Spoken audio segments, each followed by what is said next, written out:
1947 లో మనకు ఇండిపెండెన్స్ వచ్చిన తర్వాత ఇండియా ఇప్పటి వరకు 5 సార్లు యుద్ధం చేసింది. అయితే ఈ 5 యుద్ధాల్లో 2 సార్లు ఇండియా భారీ విజయం సాధించింది అండ్ దాని గురించి మనం కథలుగా విన్నాం. అందులో మొదటిది బంగ్లాదేశ్ ఇండిపెండెన్స్ కోసం జరిగిన 1971 వార్ అండ్ రెండోది కార్గిల్ అనే ప్రాంతంలో జరిగిన కార్గిల్ వార్. అయితే మిగిలిన 3 యుద్ధాల గురించి ఎవరు ఎక్కువగా మాట్లాడుకోవడానికి ఇష్టపడరు. ఎందుకంటే ఆ మూడింటిలో 2 సార్లు కొన్ని కారణాల వల్ల ఇండియా పాకిస్తాన్ మధ్య జరుగుతున్న యుద్ధాలు మధ్యలో ఆగిపోయాయి. కానీ చరిత్రలో ఒక్కసారి మాత్రం ఇండియా చైనా చేతుల్లో ఒకే ఒక్క మనిషి కారణంగా యుద్ధం ఓడిపోయింది. సో ఈ రోజు ఈ వీడియోలో మనం గెలిచిన యుద్ధాల గురించి కాదు, మనం ఓడిపోయిన యుద్ధాల గురించి చాలా డీటెయిల్ గా మాట్లాడుకోబోతున్నాం. ఎందుకంటే ఈ యుద్ధంలో మనం 1383 మంది సైనికులతో పాటు 45,000 స్క్వేర్ కిలోమీటర్ల భూమిని పోగొట్టుకున్నాం. అంటే ఆల్మోస్ట్ ఇప్పుడు హర్యానా అనే స్టేట్ ఎంత విస్తీర్ణం అయితే ఉందో అంత విస్తీర్ణం ఉన్న ల్యాండ్ ని పోగొట్టుకున్నాం. అందుకే అసలు యుద్ధం ఎలా మొదలైంది, ఎవరి నిర్లక్ష్యం వల్ల మనం ఈ యుద్ధంలో ఓడిపోవాల్సి వచ్చింది అండ్ ఒకవేళ ఇదే యుద్ధం ఈ రోజు జరిగితే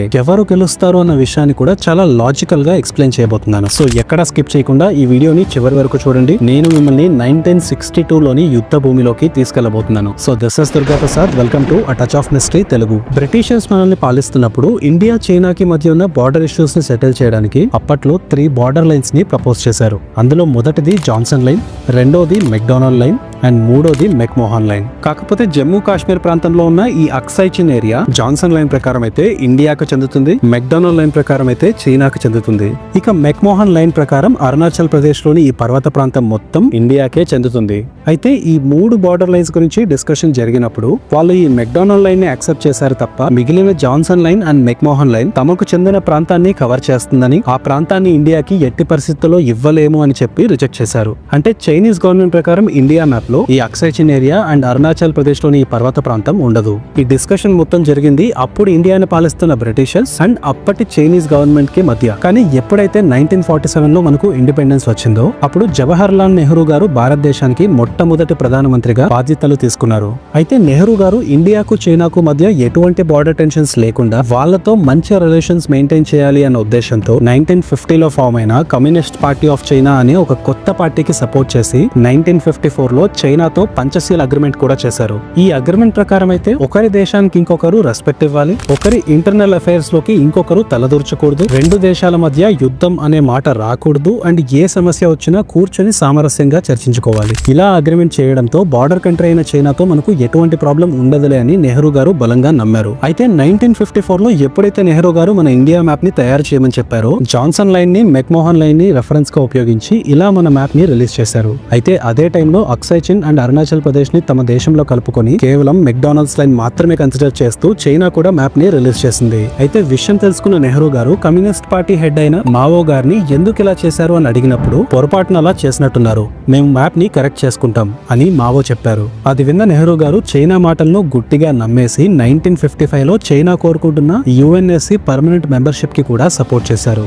అదిలా ఉండగా 1956 లో టిబెట్ అండ్ జింగ్జింగ్ అనే 2 ప్రాంతాల మధ్య చైనా ఒక హైవేని కన్స్ట్రక్ట్ చేయడం మొదలుపెట్టింది. బట్ ఇక్కడ మ్యాటర్ ఏంటంటే ఆ హైవే అక్సై చిన్ ప్రాంతం మధ్యలో నుండి వెళ్తోంది. ఆ అక్సై చిన్ అనే ఏరియా దట్టమైన పర్వత ప్రాంతం అవ్వడం వల్ల అక్కడ మనుషులు ఎవరు ఉండేవారు కాదు అండ్ ఇండియా కూడా సైనికుల్ని పెట్టలేదు. అందుకే దాదాపుగా 2 సంవత్సరాల తర్వాత 1958 లో నెహ్రూ గారికి ఈ హైవే గురించి తెలిసింది. అప్పుడు ఇదేంటి అని ప్రశ్నిస్తే మేము రోడ్డు మా స్థలంలోనే వేసుకున్నాము, మీ బార్డర్స్ లో మేము ఎంటర్ అవ్వలేదు అని మావో రిప్లై ఇచ్చాడు. ఈ సమాధానం నెహ్రూ గారికి అస్సలు నచ్చలేదు అండ్ అప్పుడే ఆయన ఫార్వర్డ్ పాలసీని ఇంట్రడ్యూస్ చేశారు. ఫార్వర్డ్ పాలసీ అంటే ఈ డిస్ప్యూటెడ్ ల్యాండ్స్ అయిన అక్సై చిన్ అండ్ అరుణాచల్ ప్రదేశ్ ప్రాంతాలకు ఇండియన్ ఆర్మీని పంపించి అక్కడున్న చైనీస్ ఆర్మీని తరిమి కొట్టి ఆ ప్రాంతాన్ని తిరిగి వెనక్కి తీసుకోవడం.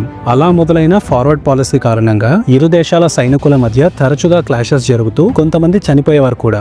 అప్పుడే నెహ్రూ గారికి చైనాని పాలిస్తున్న మావోకి మధ్య ఒక మీటింగ్ జరిగింది. ఆ మీటింగ్ లో మావో ఏమన్నారంటే, మీరు అక్సై చిన్ అనే ప్రాంతాన్ని మాకు వదిలేయండి, మేము అరుణాచల్ ప్రదేశ్ ప్రాంతాన్ని ఇక ఆక్రమించుకోము, ఇక ఇంతటితో ఈ గొడవల్ని ఆపేద్దాం అని చెప్పాడు. దానికి నెహ్రూ అక్సై చిన్ ప్రాంతం మాదే, అరుణాచల్ ప్రాంతం కూడా మాదే, రెండింటిలో ఏ ఒక్క ప్రాంతాన్ని కూడా మీకు ఇవ్వడం కుదరదు అని కరాఖండిగా చెప్పేశారు. సో ఇక మీటింగ్ తర్వాత కూడా ఆ అక్సై చిన్ ప్రాంతంలో అరుణాచల్ ప్రదేశంలో తరచుగా ఫార్వర్డ్ పాలసీ వల్ల కొట్లాట్లు జరుగుతూనే ఉండేవి. అయితే ఆ టైంలో చైనాను రెచ్చగొట్టే విధంగా నెహ్రూ గారు 2 పనులు చేశారు. అందులో మొదటిది 1959 లో చైనా ప్రభుత్వానికి వ్యతిరేకంగా పోరాటం చేస్తున్న టిబెట్ లోని నిరసనకారులు వాళ్ళ నాయకుడు దలైలామా ఇండియాలో దాక్కున్నప్పుడు చైనా ఎంత అడిగినా వాళ్ళని తిరిగి అప్పగించకుండా అక్సై చిన్ ప్రాంతాన్ని ఖాళీ చేస్తేనే వాళ్ళను పంపిస్తాం అని ఒక కండిషన్ పెట్టడం. అండ్ రెండోది చైనా చైనా ఆ కండిషన్ కి ఒప్పుకోకపోవడంతో దలైలామాకు అతనితో పాటు వచ్చిన నిరసనకారులకు ఇండియా అసైలం ఇవ్వడం. అసైలం అంటే ఎవరైతే వాళ్ళ దేశాల్లో పొలిటికల్ రీజన్స్ వల్ల కానీ కులమత భేదాల వల్ల కానీ ప్రాణహాని ఉంది అని ఇంకొక దేశానికి పారిపోయి వస్తారో వాళ్లకు ఆ దేశంలో ఉండడానికి పర్మిషన్ అండ్ ప్రొటెక్షన్ ఇవ్వడం. అయితే నెహ్రూ గారు తీసుకున్న ఈ రెండు నిర్ణయాలు చైనాకు నచ్చలేదు అండ్ అప్పుడే వాళ్ళ పవర్ ఏంటో చూపించి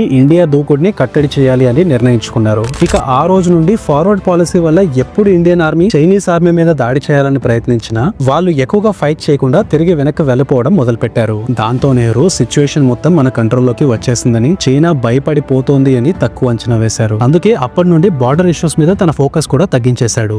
ఇంకొక వైపు చైనా మాత్రం 7 నెలల పాటు అక్సాయ్ చిన్ అండ్ అరుణాచల్ ప్రదేశ్ లో యుద్ధానికి కావాల్సిన ఆయుధాలను రిసోర్సెస్ ను రహస్యంగా ఏర్పాటు చేసుకోవడం మొదలుపెట్టింది. ఈ విషయం తెలియని నెహ్రూ గవర్నమెంట్ ఆ ప్రాంతంలో ఎక్కువ మంది సైనికుల్ని ఉంచకుండా కేవలం 10,000 మంది సైనికుల్ని మాత్రమే ఉంచింది. అండ్ ఆ 10,000 మందికి కూడా ఆ కఠినమైన వాతావరణంలో అంత ఎత్తైన పర్వత ప్రాంతంలో యుద్ధం చేసే స్పెషల్ ట్రైనింగ్ ఇవ్వలేదు. ఇక రావాల్సిన రోజు రానే వచ్చింది. అక్సాయ్ చిన్ అండ్ అరుణాచల్ ప్రదేశ్ ప్రాంతంలో దాదాపుగా 80,000 మంది సైనికులతో చెప్పా పెట్టకుండా సడన్ గా చైనా కేవలం 10,000 మంది మాత్రమే ఉన్న ఇండియన్ ఆర్మీ మీద దాడి చేసింది. ఏం జరుగుతుందో అర్థం చేసుకునే లోపే ఇండియన్ ఆర్మీలో చాలా మంది ప్రాణాలు కోల్పోతున్నారు. ఎందుకంటే వాళ్ళకు జరగబోయే యుద్ధం గురించి తెలియదు అండ్ ఒకవేళ తెలిసినా తిరిగి బలంగా పోరాడడానికి కావాల్సిన ఆయుధాలు కూడా వాళ్ళ దగ్గర లేవు. మీరే ఆలోచించండి. ఒకవైపు 7 నెలల నుండి వెయిట్ చేస్తూ సిద్ధంగా ఉన్న 80,000 మంది, ఇంకొక వైపు యుద్ధం అనేది జరగబోతుందని కూడా తెలియకుండా ఇన్సఫిషియెంట్ వెపన్స్ తో ఉన్న 10,000 మంది. అలాంటి సిచ్యువేషన్ లో యుద్ధం గెలవడం ఆల్మోస్ట్ ఇంపాసిబుల్. దీనికి తోడు చైనాకు ఆ ప్రాంతంలో జాగ్రఫికల్ బెనిఫిట్ కూడా ఉంది. ఎందుకంటే చైనా నుండి అక్సాయ్ చిన్ కి వచ్చే దారి కన్నా ఇండియా నుండి అక్కడికి వెళ్లే దారిలో పర్వతాలు చాలా ఎత్తుగా ఉంటాయి. ఇలా అన్ని కలిసి రావడం వల్ల చైనా ప్లాన్ ప్రకారం అనుకున్న ప్రాంతాలని ఆక్రమించి ఇండియాకు ఒక ఆప్షన్ ఇచ్చింది. ఆ ఆప్షన్ ప్రకారం అప్పటిదాకా చైనా ఆక్రమించిన అక్సాయ్ చిన్ ప్రాంతాన్ని వాళ్ళకు వదిలేయాలి. వాళ్ళు అరుణాచల్ ప్రదేశ్ ప్రాంతంలో ఆక్రమించిన దాన్ని మొత్తం తిరిగి ఇండియాకు ఇచ్చేస్తారు. ఒకవేళ ఈ ఆప్షన్ ని యాక్సెప్ట్ చేయకపోతే యుద్ధాన్ని కంటిన్యూ చేస్తాము అని చెప్పారు.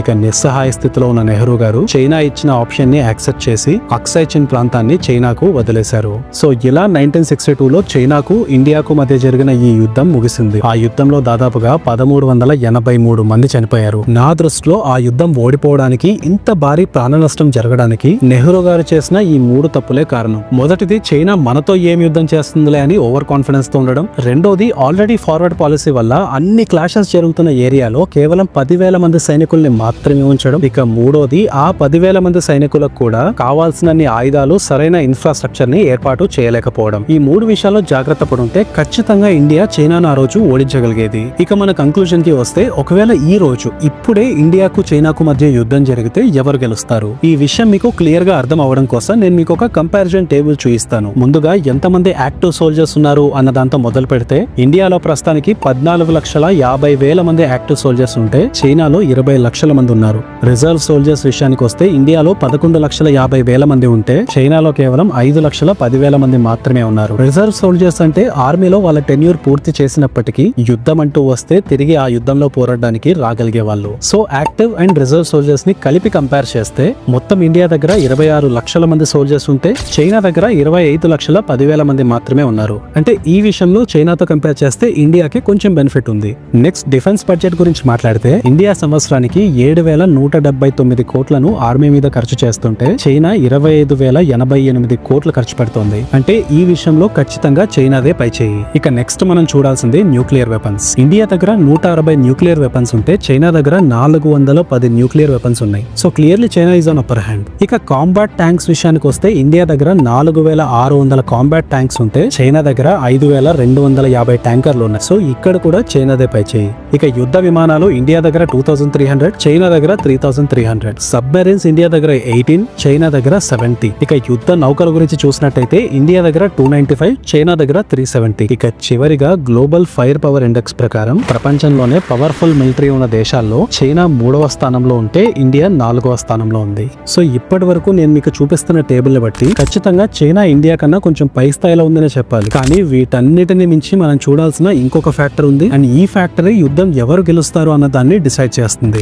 అదే international relations with other countries. ఈ విషయంలో మాత్రం ఇండియాని చైనా టచ్ కూడా చేయలేదు. ఎందుకంటే ఒకప్పటి సంగతి పక్కన పెడితే మోడీ గారు గత 10 సంవత్సరాల్లోనే ఇంటర్నేషనల్ రిలేషన్స్ మెయింటైన్ చేయడంలో, డిప్లొమసీ మెయింటైన్ చేయడంలో ఇండియాని టాప్ పొజిషన్ లోకి తీసుకొచ్చారనే చెప్పాలి. దీనివల్ల మనకున్న అతిపెద్ద అడ్వాంటేజ్ ఏంటంటే ఇండియా కనుక చైనాతో యుద్ధం మొదలు పెడితే ఖచ్చితంగా యుఎస్ఏ ఇండియాకే సపోర్ట్ చేస్తుంది. ఆల్రెడీ ఇండియన్ మిలిటరీ ప్రపంచంలోనే 4th పవర్ఫుల్ మిలిటరీ. అంటే ఇండియన్ మిలిటరీ మాత్రమే చైనాకు గట్టి పోటీ ఇవ్వగలదు. దానికి తోడు ఫస్ట్ పొజిషన్ లో ఉన్న యుఎస్ఏ ఇండియాకు సపోర్ట్ చేస్తుంది. అండ్ సెకండ్ పొజిషన్ లో ఉన్న రష్యా చైనాతో ఇండియాతో ఇద్దరితో మంచి సంబంధాలు ఉండడం వల్ల మోస్ట్లీ న్యూట్రల్ గా ఉండిపోతుంది. సో ప్రెసెంట్ 2025 లో ఉన్న పొలిటికల్ సిచ్యువేషన్స్ ప్రకారం ఇండియా చైనా రెండు దేశాలకు ఉన్న ఇంటర్నేషనల్ రిలేషన్స్ ను కన్సిడర్ చేస్తే యుద్ధం అంటూ జరిగితే చైనా మీద ఇండియా గెలిచే అవకాశాలే చాలా ఎక్కువగా ఉన్నాయి. కాకపోతే ఆ ఒక్క యుద్ధం రెండు దేశాలను 50 సంవత్సరాలు వెనక్కు తీసుకెళ్లడమే కాకుండా కొన్ని వేల మంది ప్రాణాలను కూడా బలి తీసుకుంటుంది. కాబట్టి అలాంటి పరిస్థితి అసలు రాకూడదు అని కోరుకుందాం. So that's it for the video guys. ఈ వీడియో చూస్తున్నంతసేపు మీకు నా ఎఫర్ట్ కనిపించుంటే ఖచ్చితంగా ఈ వీడియోని లైక్ చేయండి. అండ్ ఇలాంటి మరెన్నో ఇంట్రెస్టింగ్ వీడియోస్ మన ఛానల్లో అప్లోడ్ చేశాను. మీకు వీలైనప్పుడు ఆ వీడియోస్ అన్ని కూడా చూసేయండి. So this is Durga Prasad signing off. By.